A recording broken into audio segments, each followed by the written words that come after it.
Pues aquí tenemos a don José María, que como historiador que ejerce, y llega y sigue ejerciendo, junto con las labores sacerdotales, resulta que, entre medias de una cosa y otra, pues ha escrito un libro. Y no solo lo ha escrito, se lo han publicado. Porque libros se escriben, y ya te puedo decir yo que tengo un poquito de experiencia últimamente. Libros se escriben, pero publicarse, y más un día, bueno, la publican. No es muy largo, ciento y pico páginas, 150 y tantas páginas no son muchas, se leen bien. Entonces, como siempre, pues un libro de historia es un libro que te ilustra sobre un pasaje concreto o sobre una época concreta de la historia, ¿verdad? Bueno, hay veces en que la historia hay que ir como rellenándola de pasajes, rellenándola de cosas, porque, bueno, hoy en día, pues a veces hay mucha gente que solamente sabe lo que ha ocurrido en los últimos 40 años, pero quien solo, o 30 o 20, ¿no?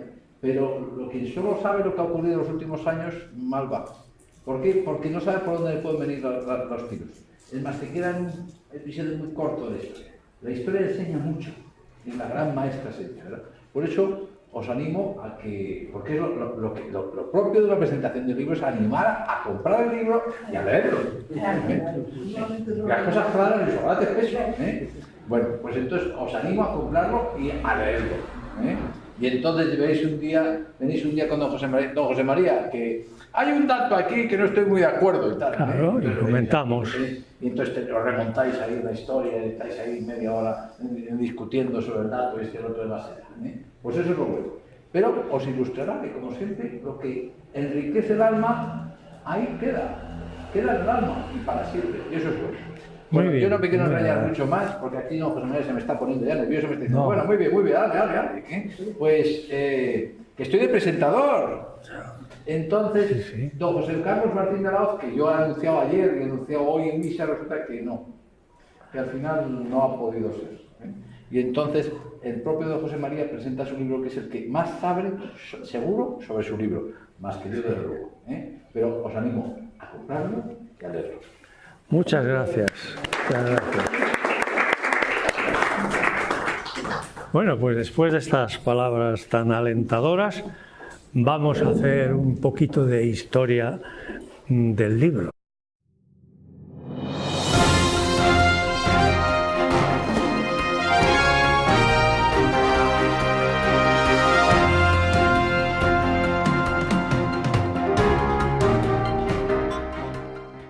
También, los libros también tienen historia. Creo que es interesante en este caso.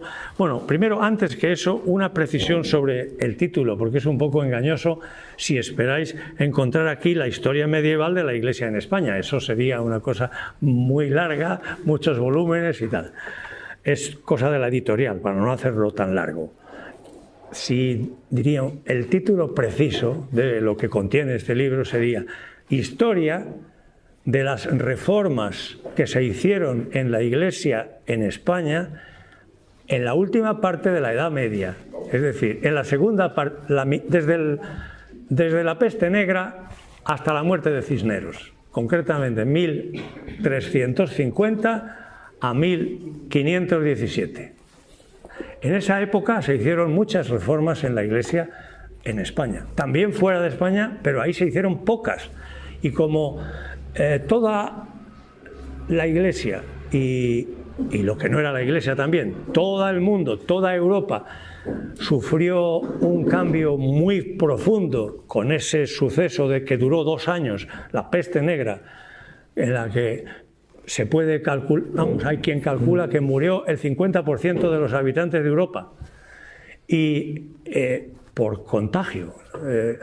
Y además resulta que eso afectó mucho más a la Iglesia que a otros ámbitos, porque cuanto más caritativa era la gente, más moría. El que más se dedicaba a ayudar y a cuidar de los enfermos se contagiaba. Y, por ejemplo, en los monasterios, en los conventos, muchos de ellos fallecieron el 100%.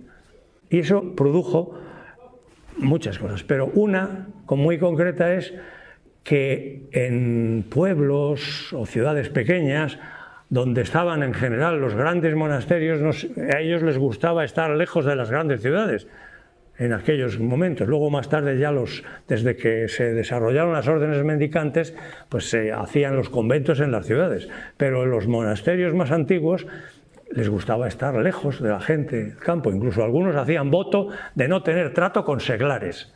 Por ejemplo, los jerónimos de Córdoba. Eso era un pecado mortal casi, hablar con uno que no fuese religioso. Bueno, pues en esos pueblos, la gente del pueblo entraba en los monasterios, se adueñaba de cálices, de ornamentos, los vendían. En el arte se ha reflejado mucho en las pinturas del Bosco, por ejemplo, en algunos, el carro de heno y algunas de este tipo, en el arte se ha reflejado. Bueno, pues quiere decir que con eso bajó mucho el nivel de la práctica de las órdenes religiosas y después de ellas de todos los demás. El pueblo también, al tener peores pastores, porque se hicieron con las mitras, con aquí lo pone, la peste de la encomienda, es uno de los capitulillos que hay por ahí, uno de los epígrafes, ¿no? Eran nombrados encomenderos o comendadores de monasterios y tal para percibir las rentas, y no hacían otra cosa más que percibir las rentas. El dinero lo emponzoña todo, como casi siempre, ¿no? Y como no se puede servir a dos señores, a Dios y a las riquezas, pues estos iban a servir a las riquezas y aprovechar los objetos sagrados para comerciar. Eso sucedió en toda Europa. Y en todos los niveles, tanto en el clero alto como hasta lo más bajo del pueblo cristiano.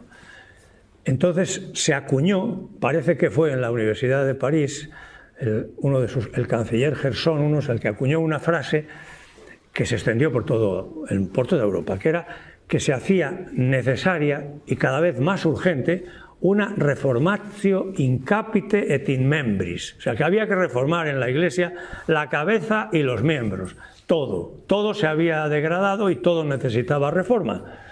In capite era la curia romana, los papas, la vida de los obispos, todo, y el alto clero, había que reformarlo todo. El alto clero, el gran problema es que tenía demasiado dinero. El bajo clero, el problema es que tenía demasiado poco dinero, que vivían, y entonces se empezó a hacer la pobreza en el clero, hace mucho daño, la excesiva pobreza, o sea, la miseria, y se empezó a propagar hombres que practicaban lo que se llama el nicolaísmo, la falta de la no observancia del celibato sacerdotal. Un señor cura de un pueblo muy pobre y una señora que tiene dinero, pues se juntan y ya está. Y de ahí proceden algunas frases, como por ejemplo lo de los picos pardos, ¿no? ¿Os habéis oído eso? Irse de picos pardos.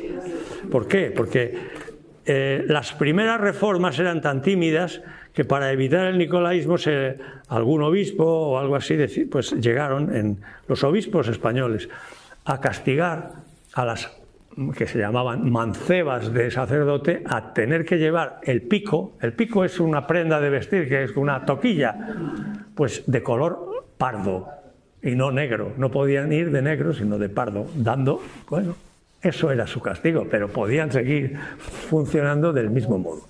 Bueno, hay tantas anécdotas que esas pequeñillas cosas también cuentan que en las clarisas de Tordesillas, las monjas de clausura, una vez hubo un concurso de belleza entre las monjas de clausura, quién era la más guapa. Estamos en el siglo XIV, principios del XV, pero fue creciendo la necesidad y el convencimiento de que había que reformar la Iglesia. No la Iglesia, y por eso voy a hablar ahora del libro y luego ya vuelvo a este asunto, ¿no? El libro tiene su historia también.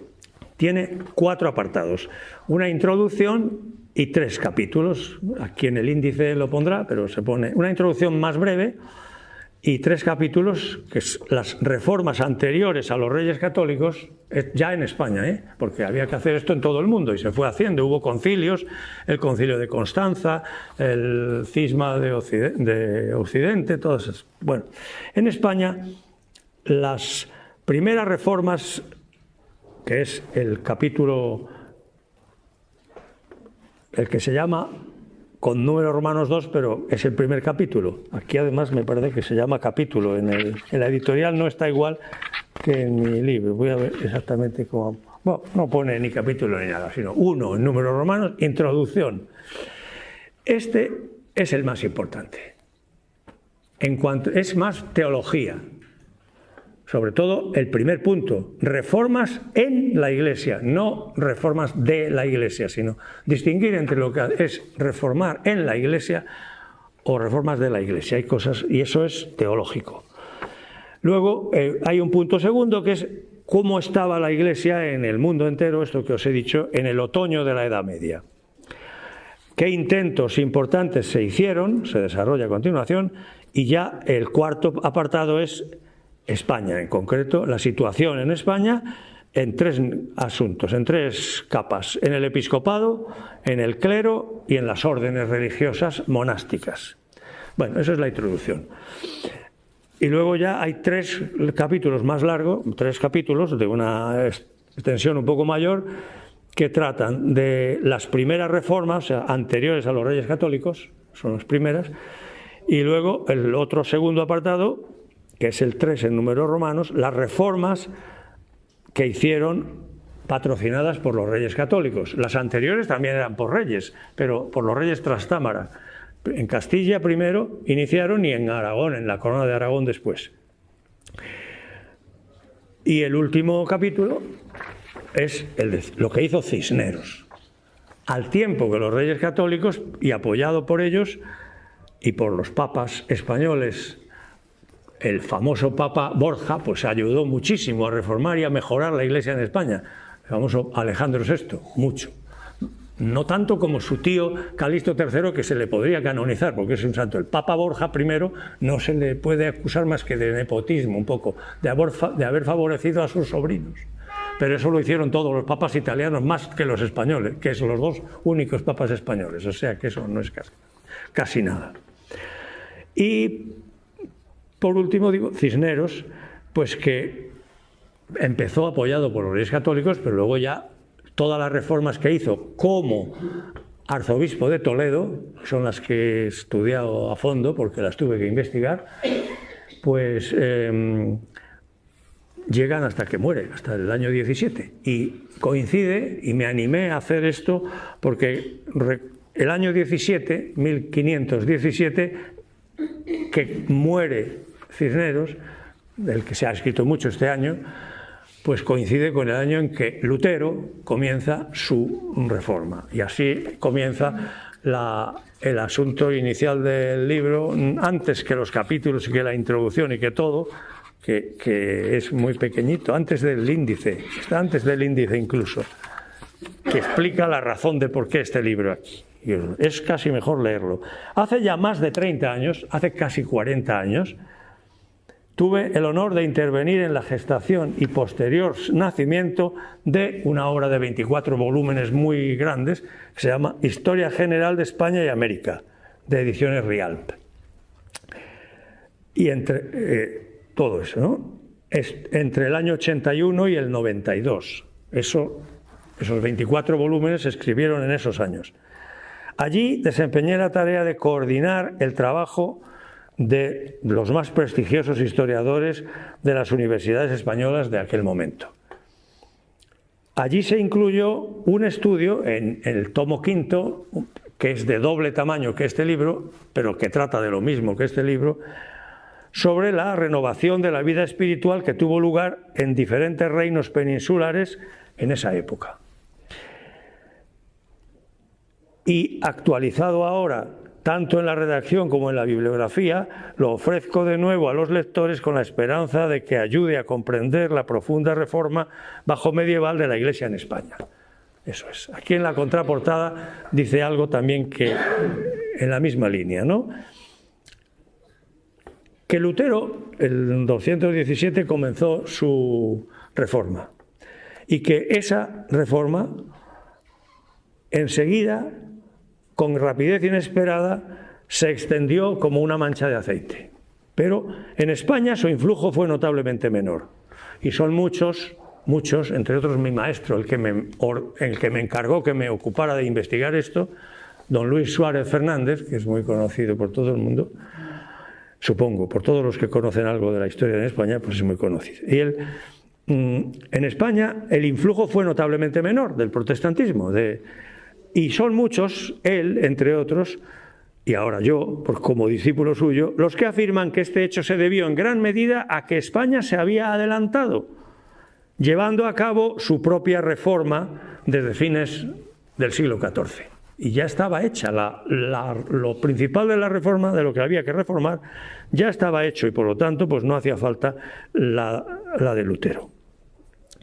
Bueno, ahora dice aquí el editorial, antes ponía yo, pero eso es un cambio, pone revuelta. Ofrece una explicación que estaba escondida en el otro volumen amplio, esto decía Martín de la Hoz, dice, esta historia, esto estaba escondido desde hace años en un libro de los que solo leen los especialistas, porque estaba redactado pues en un estilo para especialistas y como un libro de consulta. Y entonces me animaron, que como estaba un poco escondido y mucha gente no lo conocía, que lo pasase a un poco libro de divulgación. Esa es la historia de por qué ha salido este libro este año.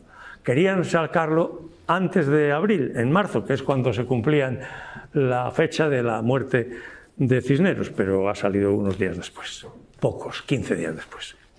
Bien, pues tiene una historia. Este libro, más que este libro, el otro, el que ocupaba el doble de tamaño que el que está en el volumen, pero el contenido es el mismo. El mismo, aunque la redacción es distinta y esto está reducido, porque se ha sido despojado de todo el aparato crítico, notas a pie de página, tal. Entonces, contiene este libro, parte de lo que contiene ha sido investigación personal mía, investigación en los archivos, archivística y tal. Otras partes ha sido investigación solo bibliográfica, lecturas y fichas sacadas, pero no he estado en los archivos ni en los lugares donde están los documentos originales, para otros apartados. Y otra parte pues es bibliografía y solamente pues eso, citas de otros autores. Bien, pues la historia del libro es inversa al índice, porque lo primero que yo investigué y escribí fue el último capítulo. Cuando estaba haciendo... Bueno, rápidamente digo dos cosas. Yo primero me licencié en ciencias, fui geólogo, digamos que estudié la jaula. Como la jaula es muy interesante, la Tierra, pues dije, hombre, voy a estudiar, esto es muy importante, voy a estudiar quién ha hecho esta jaula. Y entonces hice otro segundo doctorado en teología, que estudiaremos a Dios, que es el que ha hecho la Tierra, que es tan hermosa y tan grande, y además es una motita de polvo pequeñita al lado de todo el cosmos tan grande como es. Por eso a mí ahora cuando me hablan de Tierra Santa digo, cualquier punto de la Tierra es Tierra Santa, porque el pie de Jesucristo, que es Dios, ha hecho santa a todo el planeta. Pero bueno... Bueno, entonces, cuando terminé esa licenciatura me iba a ordenar sacerdote. Tenía 20 y tantos años. Pero mi padre se puso muy enfermo, gravemente enfermo, y no murió, luego se curó. Pero eso me hizo aplazar la ordenación sacerdotal, no sabía cuánto, pero fue 20 años aproximadamente. Entonces, en ese tiempo, yo soy el mayor de 9 hermanos, mi madre y yo, los mayores que van detrás de mí ya se habían casado y tenían hijos, no podían ayudar y los otros eran muy pequeños. Ya, pues me dediqué a trabajar y entré a trabajar en temas de editoriales. A Editorial Rialp, en primer lugar, a ser corrector de pruebas de imprenta, fue mi primer trabajo remunerado, bueno, aparte de las clases particulares que uno da, casi todo el mundo ha dado clases particulares casi de pequeño, pero bueno, ya con contratos y eso, pues esto me llevó a corregir, y al corregir el primer gran libro que corregí, que era otros 24 volúmenes, la gran enciclopedia Rialp, pues tuve que leer de todo, de todo, de todo, de todo. Entonces se me metió el gusanillo del amor a la historia, porque todo lo que corregía y leía, lo que más me gustaba era la historia. Con lo cual, cuando terminé de que mi madre me dijera, bueno, el más pequeño de tus hermanos ya está instalado, ya se puede casar, o sea, ya puedes hacer lo que te dé la gana. Vamos, podía de siempre, ya no me había pedido que aplazase nada. Entonces, pues dije, bueno, pues yo, esto de la historia a mí me gusta y me la he estudiado, me lo sé, me sé casi todo el programa. Entonces, en poco tiempo hice la licenciatura en historia y el doctorado. La licenciatura en la Complutense de Madrid, pero luego Luis Suárez Fernández me llevó con él a la Autónoma para hacer el doctorado. Bueno, pues la tesina de licenciatura en la Complutense era esta, Cisneros, el actual último capítulo. Las reformas que hizo en la Archidiócesis de Toledo el arzobispo Cisneros, que luego fue cardenal, pero cuando empezó no era cardenal todavía. Y las reformas que hizo en la archidiócesis entera, no solo, o sea, en una archidiócesis que era la de Toledo de entonces, que llegaba desde Aranda de Duero del norte hasta Cazorla en Jaén por el sur. Por el oeste llegaba y llega todavía hasta la mitad de la provincia de Cáceres, porque la patrona de Extremadura está en la diócesis de Toledo, y por el otro lado hasta casi Murcia, porque gran parte de Albacete era también de la diócesis de Toledo. Bueno, pues las reformas que hizo están contenidas en el último de los capítulos. Es lo último que hay en el libro, es lo primero que yo investigué. Eso fue investigación de archivos y bibliografía, etc. Eso fue lo más antiguo. Bueno, después, a continuación, pasé a hacer la tesis doctoral, y la tesis doctoral me encargó Luis Suárez Fernández. Mira, es necesario este tema de las reformas en la Iglesia en España. Tengo varios haciendo tesis sobre esta materia. A ti me gustaría que te dedicaras a estudiar los jerónimos.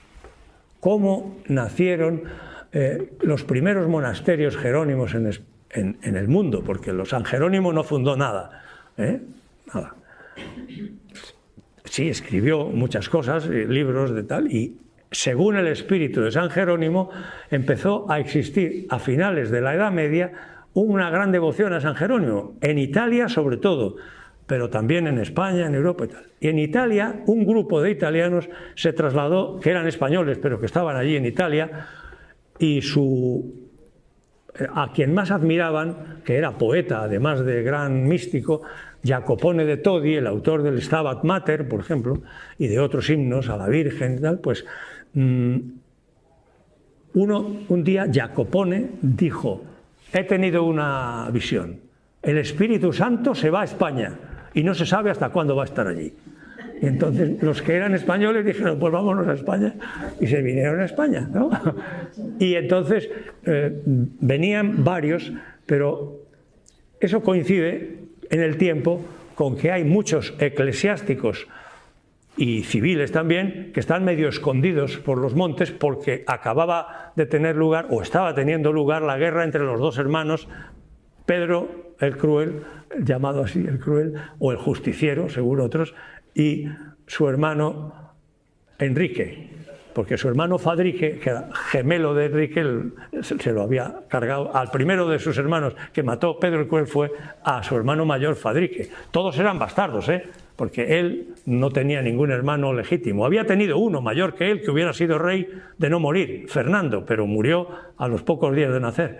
Y este estuvo a punto de morir también. Bueno, le acusaban muchos de que no era verdaderamente hijo de la reina, sino que se había muerto, como todos los otros partos de la reina, y que ella se lo había cambiado por el hijo de una judía, y cuyo marido se llamaba Pedro Gil, y por eso los enemigos de Pedro el Cruel le llamaban al partido suyo los emperejilados, y se ponían un perejil en el sombrero como signo de su partido, porque eran el hijo de Pero Gil, al rey Pedro le llamaban así. Bueno, esto es una tontería curiosa y tal. Bueno, pues entonces, entre esos escondidos,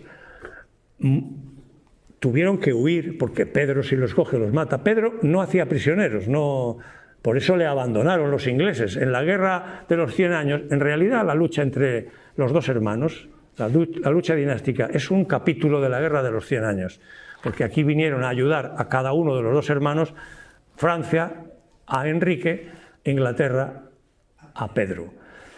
El príncipe negro, nada menos, que murió también en la peste negra en Burdeos, ahí está enterrado porque era suyo, era amigo de Pedro.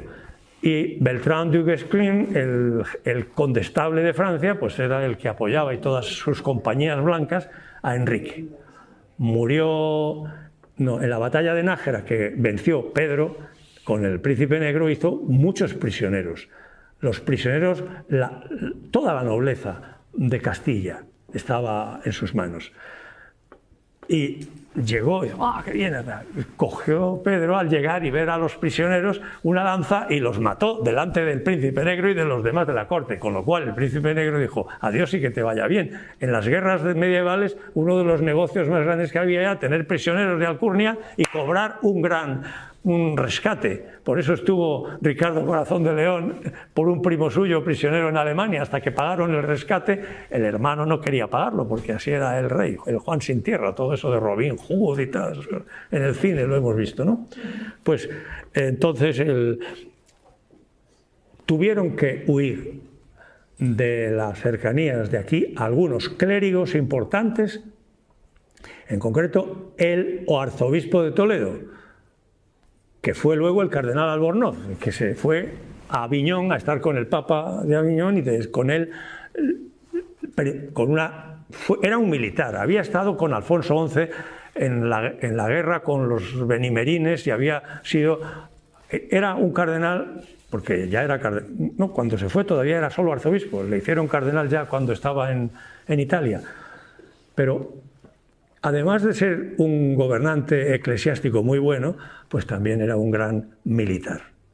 Por eso le utilizaron en funciones militares los papas de Aviñón cuando regresaban a Roma. Para poder regresar a Roma tuvieron que reconquistar los estados pontificios que estaban ocupados por unas pandas de bandoleros, Cola di Rienzo y algunos otros que habían hecho una especie de imperio. Bueno, se fueron el cardenal Albornoz y todos los obispos que él había puesto, porque los cardenales o los arzobispos tienen mucha mano, y entre otros estaba el obispo de Jaén. ¿Por qué me fijo en Jaén ahora precisamente? Porque era Alfonso de Guadalajara, aunque en Italia se le conoce como Alfonso de Badaterra, porque eso de Guadalajara es muy largo, y ponen Guada con una V, Vada, Terra, pues Inglaterra, tierra de los anglos, pues tierra de los guados. Este había sido obispo de Jaén, renunció al obispado de Jaén y se marchó también a Aviñón con Albornoz y otros muchos. Se juntaron a un hermano de este obispo de Jaén, era ministro de Hacienda del padre, bueno, de Pedro el Cruel un poquito, pero sobre todo había estado ya de su padre, ministro de Hacienda. Era el arrendador de las minas de Almadén, entre otras cosas, que era la mina más rica y que más producía del mundo entero. Todavía lo sigue siendo, como mina de mercurio. Lo que pasa es que el mercurio ahora ya se utiliza muy poco o nada. Y están cerradas, me parece, las minas de Almadén. Bueno, pero entonces no, era muy importante. Bien, el hecho es que este hombre, escondido, un clérigo de la corte, de Cáceres, Fernando Yáñez de Cáceres, se juntaron con estos ermitaños que venían de Italia y empezaron unos por esconderse y otros por alabar a Dios, pues empezaron a vivir como ermitaños, sin ninguna regla y sin ningún tal. Y en las afueras de Toledo, en la provincia de Toledo, un sitio que ahora no me acuerdo el nombre, pero ahí lo pone en el libro, el lugar que eligieron.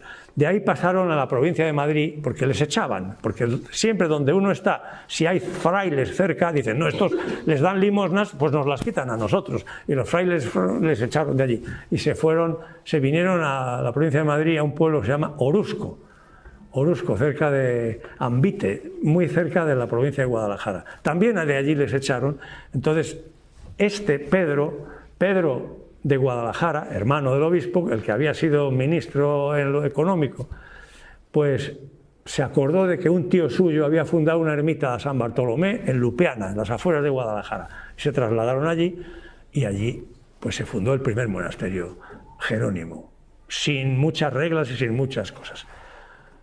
Como tuvieron también presiones de echarles, pues entonces dijo, un momento, vámonos a Aviñón, que allí está mi hermano el obispo y está el Papa, vamos al Papa y vamos a ponernos en regla. Bueno, esto lo cuenta aquí, estoy extendiéndome demasiado en eso, porque eso sí que me costó cerca de 10 años de investigación en todos los archivos que hay por el mundo sobre jerónimos, que están en España casi todos, aunque hay alguno en Italia, el Archivo Vaticano, y otros sin ir a ellos, pero poniéndome en contacto por correo. Entonces todavía no había emails ni esas cosas tan rápidas, ¿no? Y las correcciones también había que hacerlas a mano y se tardaba mucho.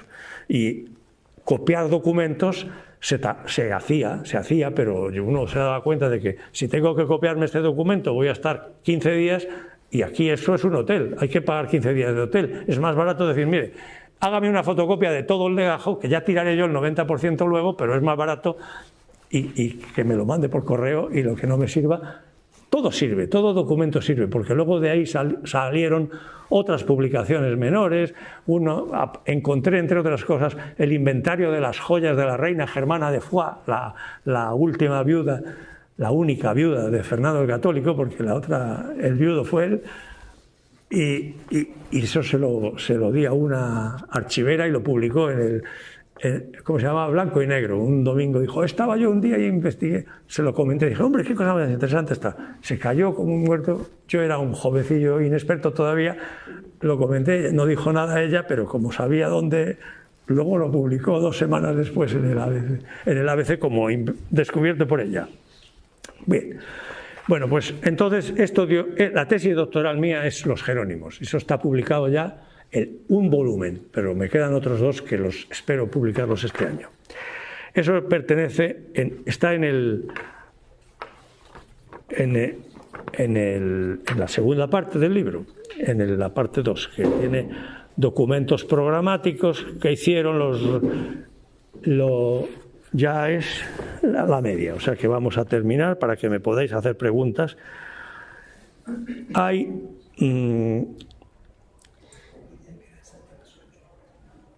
las primeras reformas en la época de los Reyes Católicos, antes de los Reyes Católicos, pues se pueden agrupar en 4 apartados, o sea, agrupaban 4 apartados.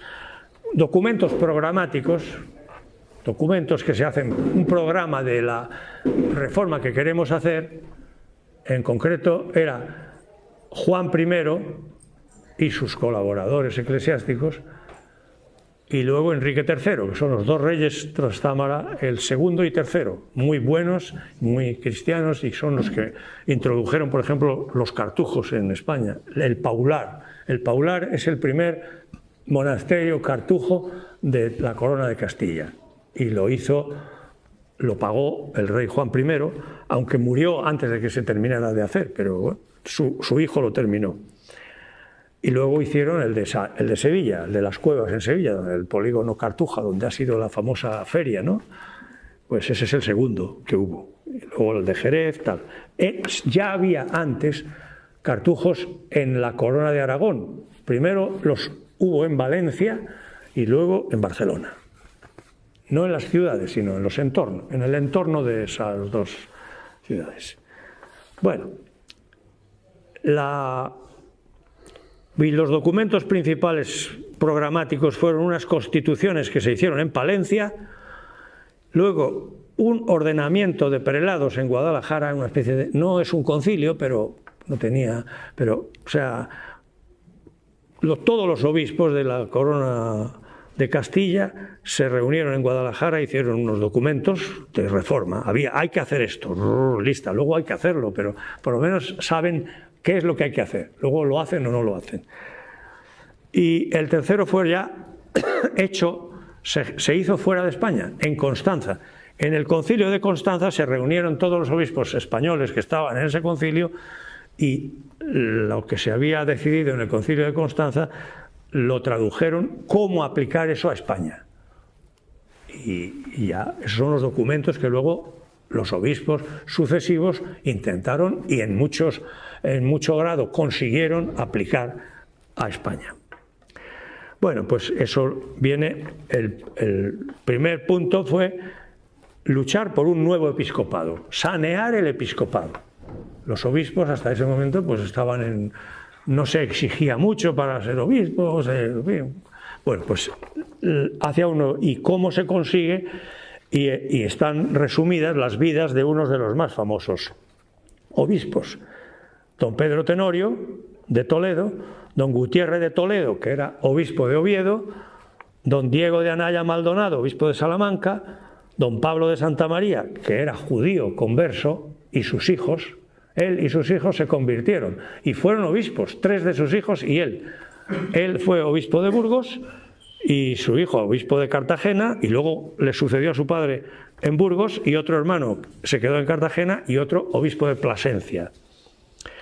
Y luego otro que he puesto aquí es don Alfonso de Cartagena, el cardenal Torquemada, un dominico español, un cardenal que no tiene nada que ver, vamos, sí tiene mucho que ver con el inquisidor Torquemada, pero porque es su tío, pero es de una generación anterior.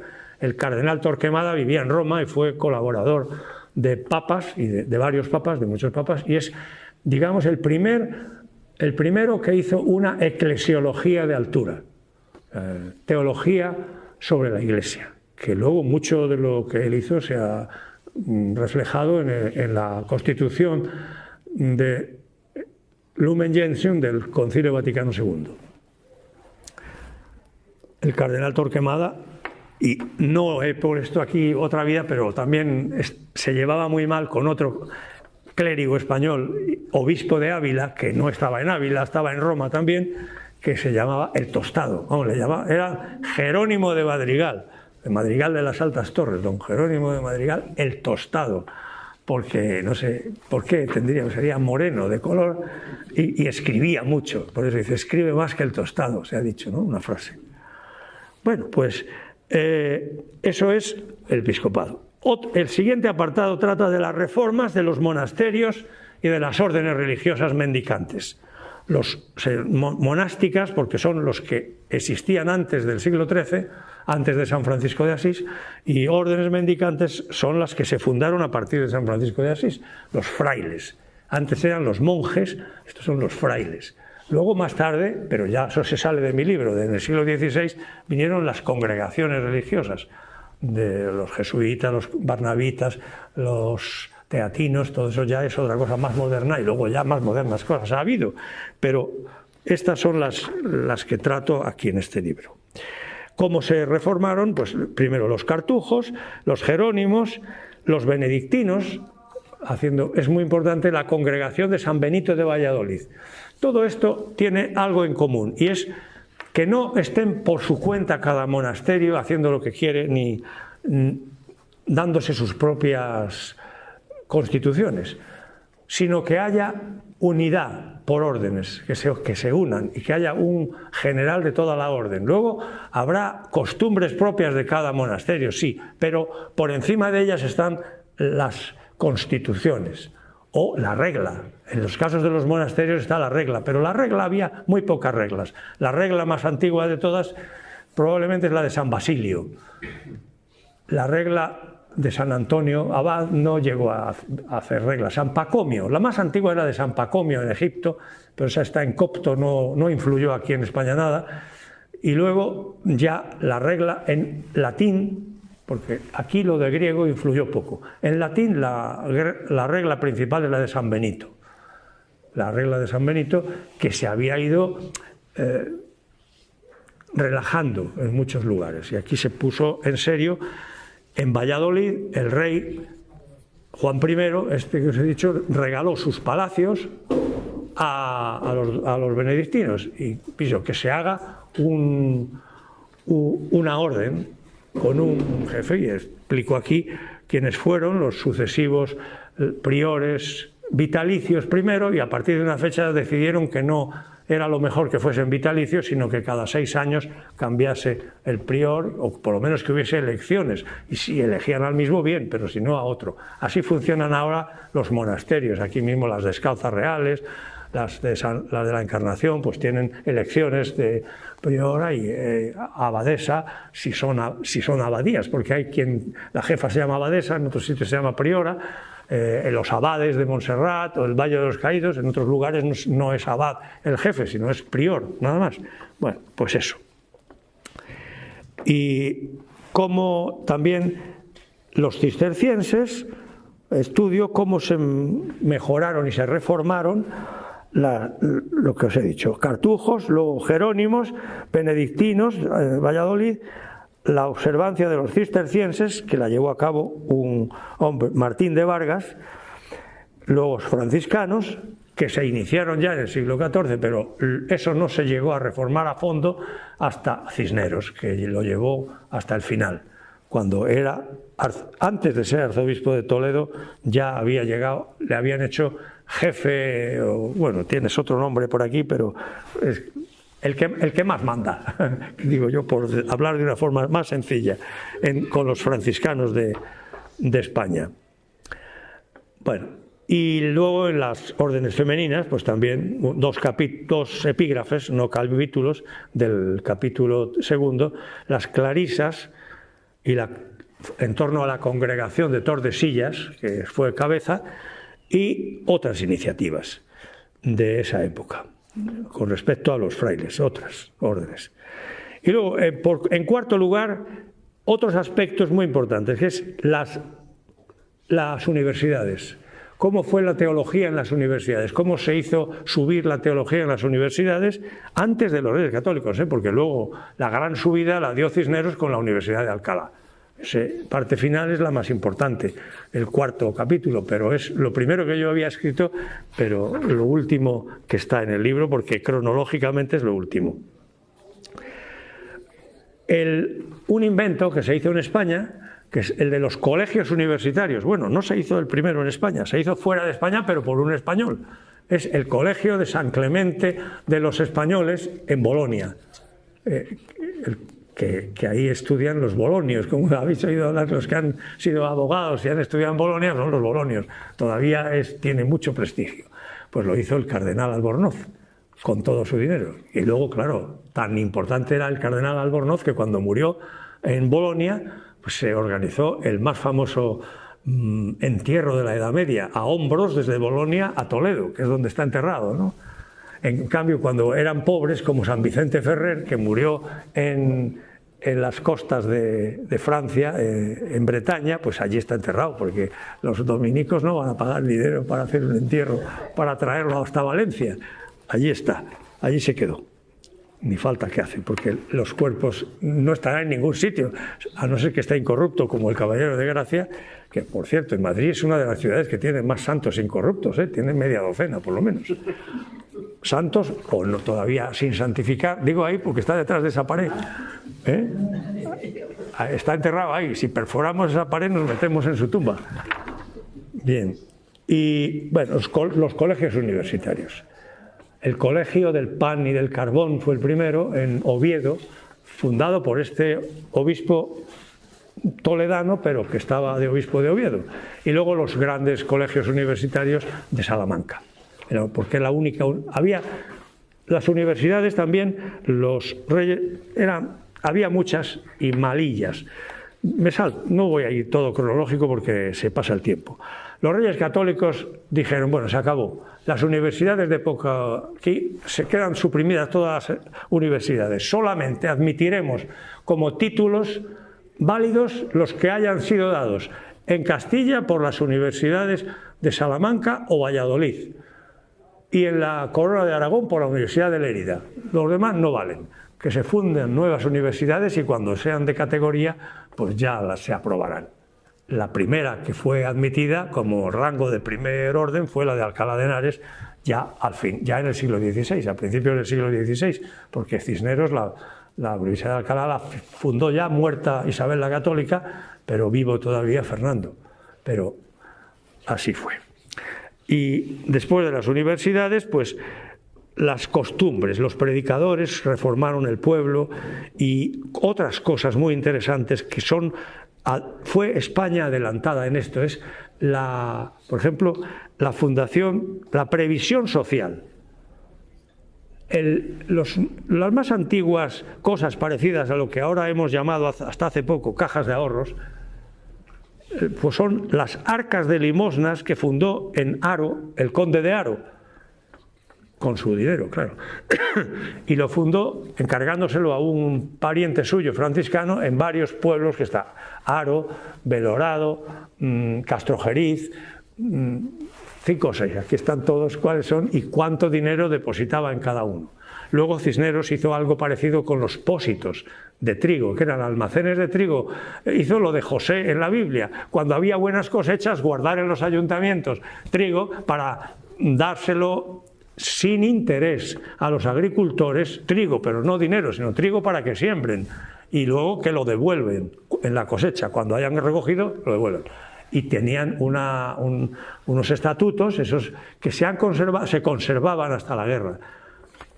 Se conservaban el de Torrelaguna, porque es uno de los sitios, Cisneros fundó aquí cerca, y el de Alcalá de Henares. El de Torrelaguna se desapareció en la guerra, en el incendio del archivo de Torrelaguna. Y el de Alcalá de Henares existe todavía, es el único que existe, pero se puede conocer con todo detalle. Está en el ayuntamiento de Alcalá de Henares. Los estatutos del pósito que fundó Cisneros en Alcalá de Henares. Cosas de esto. Bien, ya metidos más en los reyes católicos, pues aparte de la estructura es la misma, pues reformas de los obispos, reformas y con nombres propios, la vida un poco resumida del cardenal Mendoza, el concilio de Sevilla que se hizo cuando era obispo de Sevilla el cardenal Mendoza, que el cardenal Mendoza fue simultáneamente obispo de Burgo de Osma, Sigüenza y Sevilla, y ya después de Toledo, pero le dijeron los reyes, a cambio tienes que renunciar a los otros 3, porque solo Toledo es mucho más que los otros 3 juntos. Renunció y fue cardenal de Toledo. Y cuando se veía que iba a morir, él mismo aconsejó a los reyes que su sucesor fuese Cisneros, que había desaparecido, había sido su vicario general en Sigüenza, pero luego le había venido una conversión de huir del mundo y se había ido a ser ermitaño en la Salceda, por aquí cerca de la Alcarria, y allí estaba escondido. Pero cuando Fray Hernando de Talavera, que es era el confesor de Isabel la Católica, se conquistó Granada, pues le dejaron en Granada de arzobispo de Granada. Dijeron, ¿y quién cojo de confesor? Preguntó a Mendoza, y dice, pues yo te voy a tener un confesor bueno, muy bueno, Cisneros. Pero sabía que Cisneros no quería saber nada con reyes, ni con reinas, ni nada. Pero le voy a engañar. Y sabía que Cisneros tenía un enorme amor a la Sagrada Escritura, a los manuscritos, y que sabía hebreo, griego, todo eso, lo que hizo luego la Biblia políglota. Pues antes de la Biblia políglota le escribió una carta diciendo, me han traído desde Venecia y desde Roma unos manuscritos extraordinarios bíblicos que creo que te interesa ver. Y ven a Valladolid y los verás. Y entonces fue. Y cuando estaba ya en Valladolid, ya estaba la reina, el rey, la corte y tal, y dijo, que quiero que seas mi confesor, le dijo la reina, dijo, no, yo de ninguna manera. Bueno, al final aceptó, pero con una condición, que no quiero dormir en el palacio, o sea, yo tengo que irme todos los días por la noche a un convento franciscano, o sea, que haya siempre un convento franciscano de por lo menos 10 o 12 que vaya por donde vaya la corte, porque la corte de Castilla no era como la de Aragón, que estaba ya fija o en Valencia o en Barcelona en general, sino que iba por todas partes hasta que se estableció finalmente en Madrid, pero antes estuvo en Valladolid, en Toledo, con Carlos V, tal. Bueno, pues así es la cuestión. Como la política beneficial y jurisdiccional de los reyes católicos, que fue eso de acabar con las encomiendas y que le dejaran el patronato para los nombramientos de las diócesis y también de los priores y abades de monasterios. ¿Y cómo se gestionó eso? Que era muy difícil. Y un apartado es gestiones en Roma en pro de la reforma que hicieron los reyes, a qué embajadores enviaron, cómo eran los documentos que llevaban, bien. La embajada de Diego López de Haro, que es una de las más eficaces, y luego pues otras cosas importantes, cómo reformaron el episcopado, condiciones para ser obispo que pusieron los reyes, cómo reformaron las órdenes religiosas y luego el pueblo. Y ahí en el pueblo y en las personas hay dos resúmenes biográficos que he hecho resumiendo mucho de unas biografías más gruesas de dos mujeres importantes en ese siglo, que son Beatriz Galindo, la Latina, fundadora del Hospital de la Latina y también de las Jerónimas que están ahora en el Goloso, y de la Concepción Jerónima y la Concepción Francisca, en Madrid, las dos. Las franciscas eran las de la Latina, el barrio actual de la Latina, y las Jerónimas estaban detrás del Ministerio de Asuntos Exteriores, también cerca de las otras, pero luego fueron trasladadas a la calle Velázquez actual, esquina con Lista, y durante un siglo estuvieron ahí. Se llamaban la Concepción Jerónima, pero estaba en lo que ahora se llama Edificio Beatriz, ¿no? por su nombre de ella. Y esa es una que está incorrupta. Su cuerpo estaba incorrupto al trasladarla desde el Viejo Madrid. Ahí vieron que estaba incorrupta. Y ahora, al trasladarla, ahora digo, hace 30 años o así, o 40 quizá, cuando el Banco Popular les compró a las monjas un monasterio y para hacer ahí el banco, y la trasladaron a donde está la Universidad Autónoma, al lado el Goloso. Allí les han hecho un monasterio majísimo, pues entonces se ha vuelto a comprobar que sigue incorrupta. Y ya la han podido meter en su tumba, que estaba hecha en piedra, pero estaba vacía siempre. Ella no quiso enterrarse en su tumba, sino porque había hecho dos tumbas, para su marido y para ella. Pero como su marido murió en la guerra de Granada y no encontraron su cuerpo, pues estaba vacía. Dijo, yo vacío no quiero nada, yo que me entierren con las monjas. Y en los dos primeros monasterios estuvo enterrada en el mismo sitio que las monjas, trasladando cadáveres por Madrid aquí varias veces, ¿no? Bueno, Beatriz Galindo, la Latina, una biografía suya, que es una síntesis de la que escribió Sor Cristina de la Cruz de Arteaga y Falguera, que es una hija del duque del Infantado, la conoceréis seguramente, ¿no? Ha escrito mucho. Bueno, es la que ha conseguido que haga beato a Palafox, a Diego de Palafox y Mendoza, porque como con el Caballero de Gracia pasó algo con él, que se perdió el proceso de canonización. Estaba todo perdido y ya pensaban que no se le podría beatificar. Pero ella encontró en los archivos de la Casa del Infantado, de su padre, el duque del Infantado, una copia que había hecho no sé quién de todo el proceso. Y con esa copia, hecha hace siglos, pero escondida y que no había visto nadie. Se lleva uno grandes sorpresas cuando va a los archivos. Y dice, va, esto, tiras de las cuerdas, sale polvo, empiezas a toser. Cuando tienes que ir con pañuelo, o si no, saber que si vas a un archivo antiguo vas a toser mucho porque sale mucho polvo. Ahora no, porque están digitalizando todo, esas cosas, pero antes así era. Bueno, la otra es doña Teresa Enríquez, una prima hermana de Fernando el Católico, también de la corte y amiga de Isabel la Católica, llamada la loca del sacramento porque tenía una enorme devoción a la Eucaristía, y está enterrada en Torrijos, donde hay también unas concepcionistas franciscanas, porque también Santa Beatriz de Silva, que es así está canonizada, también era de la corte, no de Isabel la Católica, sino de su madre, y se fue de allí, pero Cisneros, una de las cosas que hizo es ayudar a Santa Beatriz a terminar de fundar, porque ya las había fundado, las concepcionistas franciscanas, que ella había fundado las concepcionistas. Pero Cisneros, que era franciscano, dijo, yo te ayudo a hacerlo, pero se tienen que llamar franciscanas también. Muy bien, pues así será. Bueno, pues doña Teresa Enríquez, la llamó la loca del sacramento. Ese título se lo dio el Papa Julio II, el que terminó las pinturas, el que hizo a Miguel Ángel que terminara las pinturas de la Capilla Sixtina, que son las del altar mayor. Perdón, que son las de la bóveda. las que pagó Julio II, porque las del altar mayor ya era el Papa Paulo III, son de la vejez de Miguel Ángel. Bueno, pues esto es. Este le dio ese título porque ella se dedicó con franciscanos, una cosa muy útil.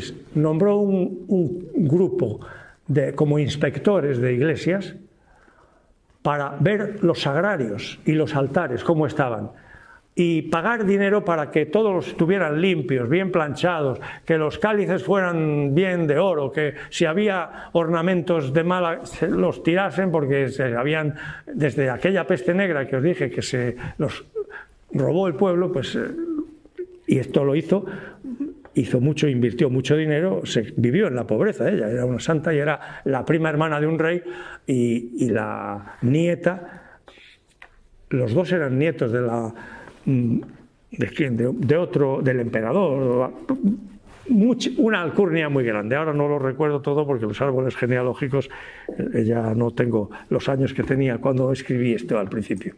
Han pasado 40 años, os he dicho, casi desde que es la primera redacción de esto hasta hoy. Bueno, esta última ha sido hecha ahora porque ha sido corregida y puesta con el estilo actual. Y luego una orientación bibliográfica que añado aquí.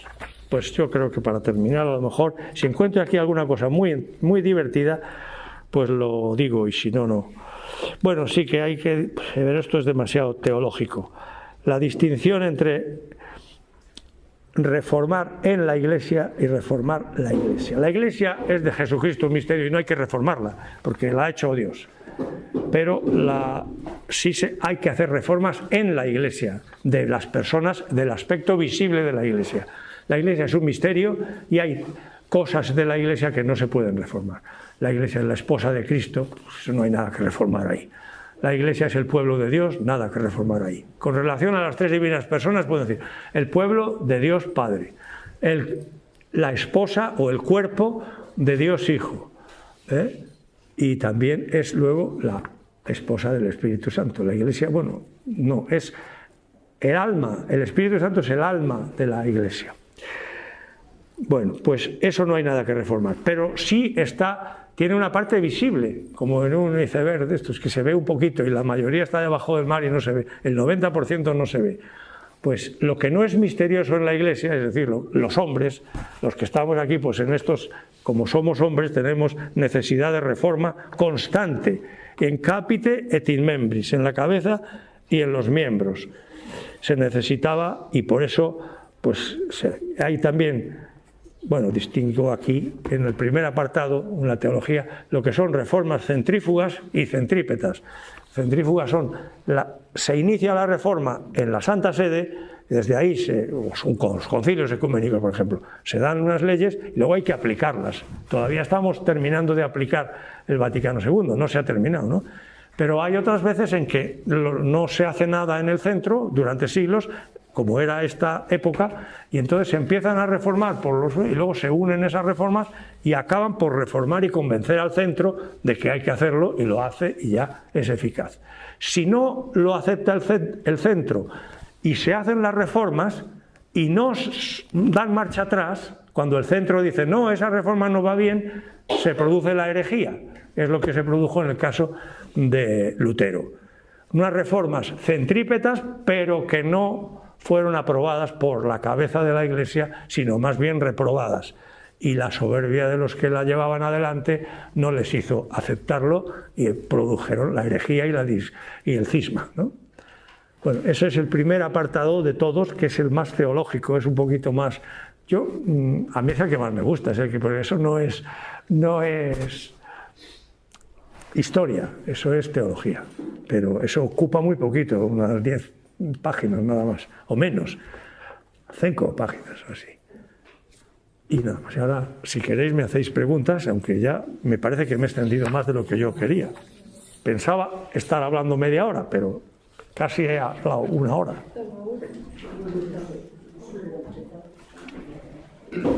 preguntar, bueno, dos cosas. Por un lado, el Caballero de Gracia fundó unas concepcionistas franciscanas, ¿no?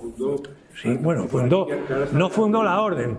Es que la palabra fundar tiene varios sistemas. Una cosa es la fundación de una orden y otra cosa es pagar el dinero de edificar un convento. Él fundó en el sentido de fondos, dio los fondos para que el convento de las Concepcionistas franciscanas, en el que él estuvo enterrado hasta el siglo XX, hasta que se hizo la Gran Vía, él no estaba enterrado en este templo, porque es que en su vida hizo 2 iglesias. Esta que queda, bueno, esta tampoco la hizo él.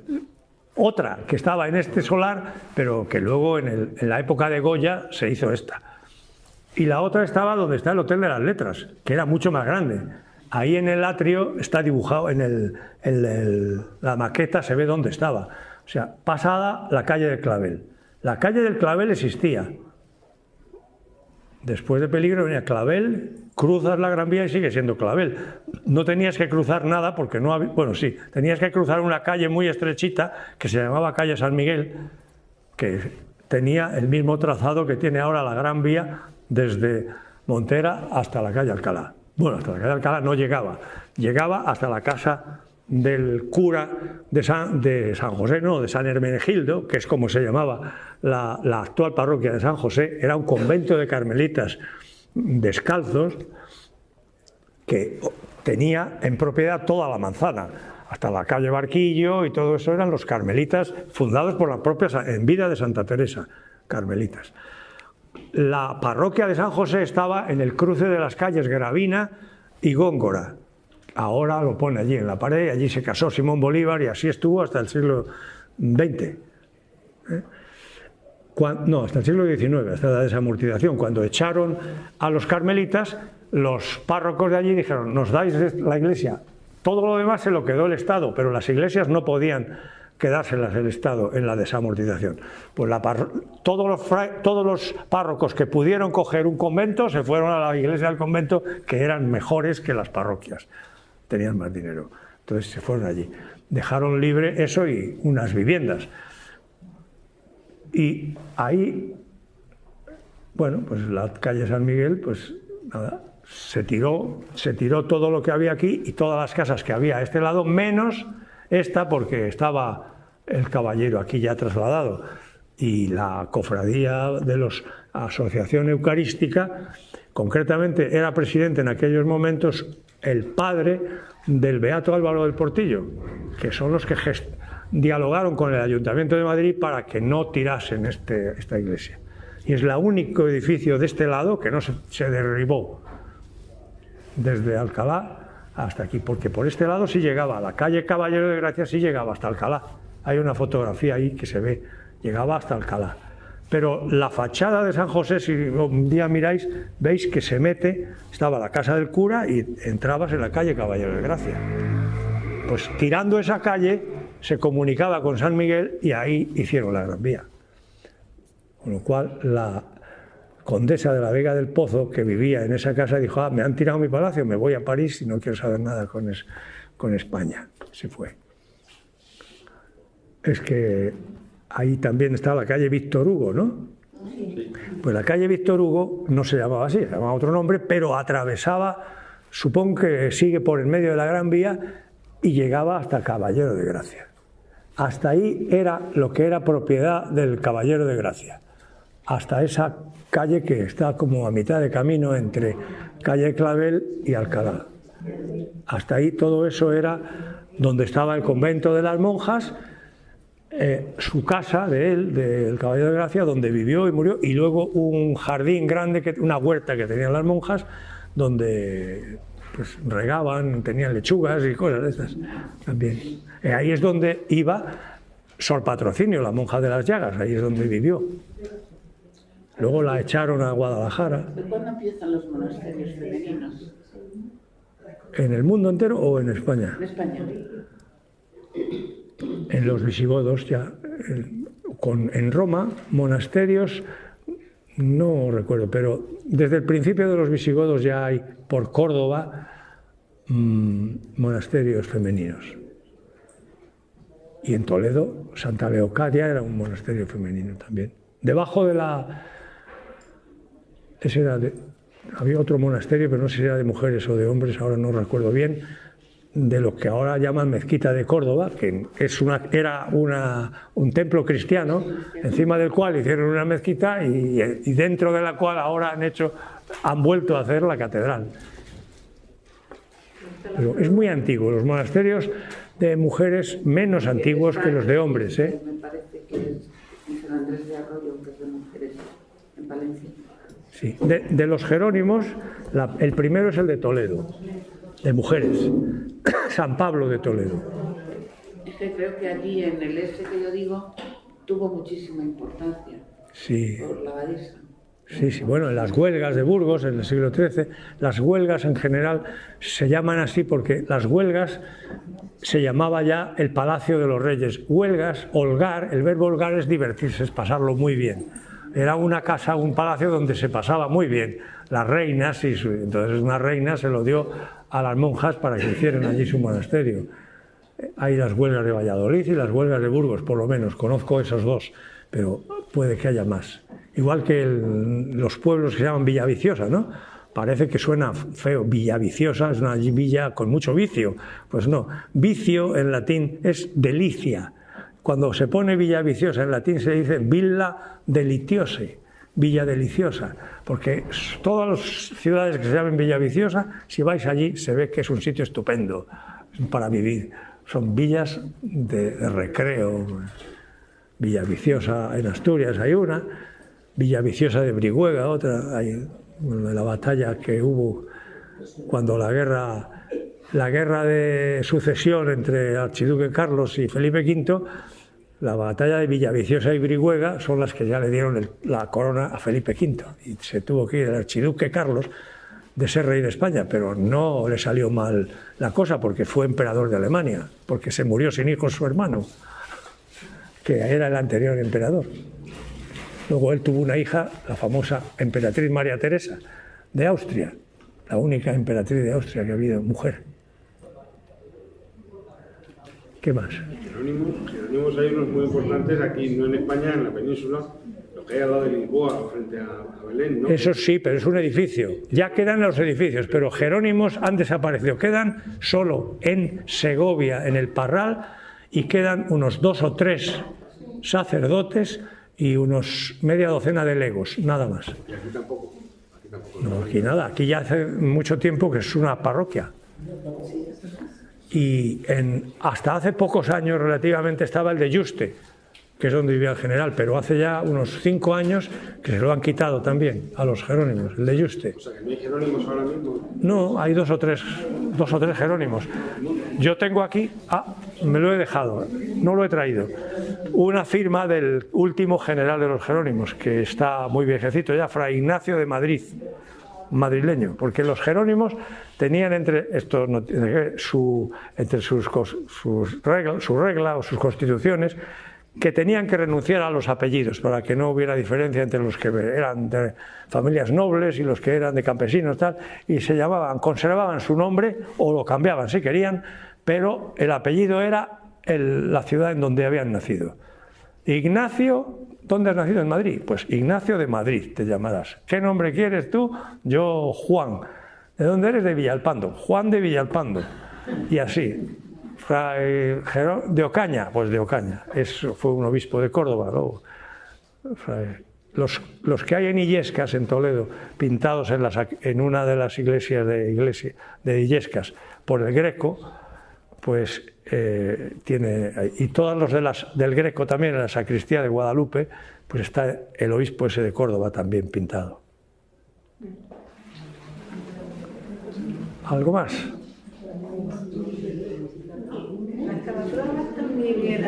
Las Calatravas sí eran. Cuando se pusieron allí las Calatravas, tuvo que dar un permiso especial Isabel la Católica para que se pusieran allí las Calatravas, porque había una ley de que los conventos de monjas tenían que estar dentro de las ciudades y no en el campo. Y las Calatravas entonces estaban fuera de la Puerta del Sol, la puerta de salida a Madrid, estaban en el campo, estaban lejos de del centro. ¿Por qué se llaman Calatravas?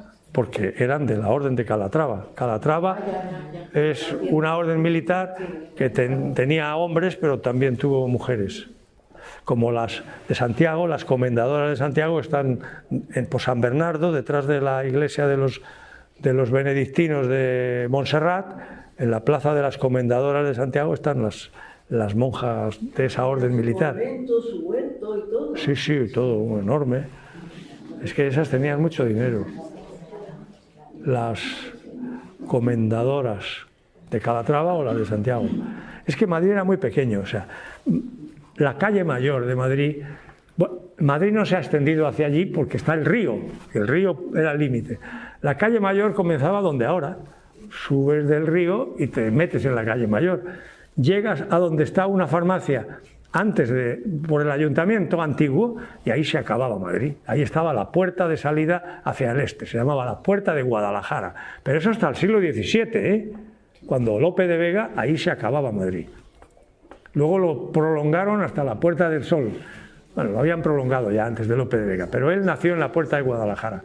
Y luego, la Puerta del Sol siempre en dirección hacia el sol, que es Valencia. Madrid ha crecido siempre teniendo como punto de referencia Valencia siempre. Y ahora los grandes atascos de los domingos, fines de semana, son la carretera de Valencia. Bueno, pues nada más, ¿no? Bien, pues algo más.